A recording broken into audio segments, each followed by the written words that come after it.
Itong ating panukalang ito ang sagot sa 20 pesos na bigas ng ating Pangulo. Ang pinakatutok dito, ang pinakabuod is siguraduhin natin na may kita yung ating pong mga magsasaka. Paano?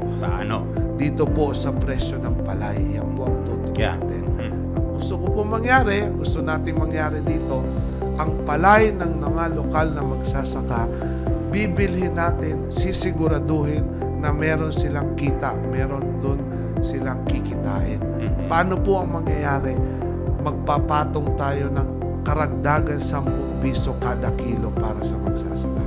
Ibig kong sabihin, bibilhin ng ating pamahalaan direkta sa magsasaka sa presyo ng merkado plus an 10. additional 10 pesos. Okay? So, meron silang siguradong kita. Sino pa ba naman ang magbebenta ng lupa kung meron kang kita? Maganda.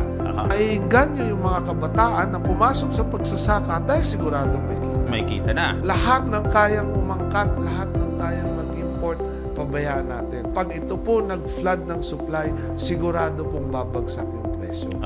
Ngayon, pag itong lokal na magsasaka natin, meron silang siguradong kitain.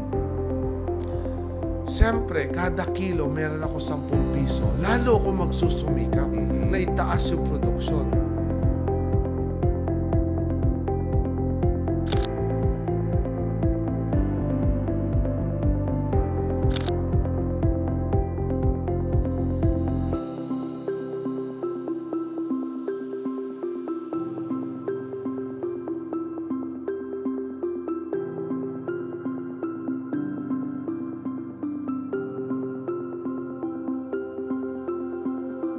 Ito pong ating mga farmers beneficiaries, dapat po number 1, alagaan po natin, tulungan po natin sila. No? Kasi unang-una, ito pong pinamigay nating lupa, useless po ito kung ibigay natin sa kanila tapos wala naman silang puhunan. Kanina sa meeting po ng DOTR dito sa minority, kanina lang, katatapos lang, sinabi ko rin na ito po nga ating pong digital license, ang kasagutan po dito sa kaguluhan, kung natatandaan nyo, na TRO itong plastic card natin, no?